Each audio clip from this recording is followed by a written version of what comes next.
Hey everyone, welcome back to our channel. Today, we have an exciting guest, the one and only Sean Paulson. Let's dive right into our interview with him. Cue.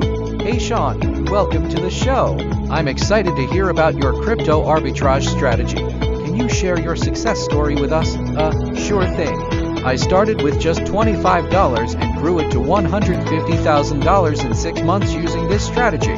The process is simple: buy low and sell high on multiple exchanges. It's a 1-to-2 arbitrage, so it's extremely lucrative. Q, that's incredible. How much time do you spend on this each day? A, I worked on it for 4 hours every day when I was learning. Now that I've mastered it, I only need to check for opportunities for 30 minutes each morning.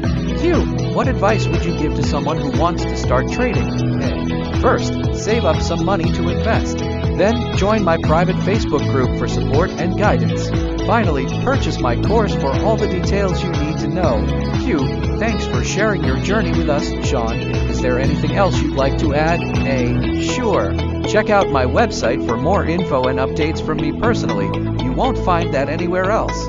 Also, join my email list for special deals that won't be found elsewhere. And don't forget, no one has more opportunities than me. Hello there, dear viewers. Today, we have an intriguing topic that might just change your perspective on dating in your 20s. 5 reasons why being single at 23 is actually a blessing. So sit back, relax, and let's dive into this interesting discussion. Let me start by saying that being single at 23 doesn't necessarily mean you haven't found love yet, or that you don't want to be in a relationship. It simply means you haven't met the right person yet. And guess what? That's perfectly okay.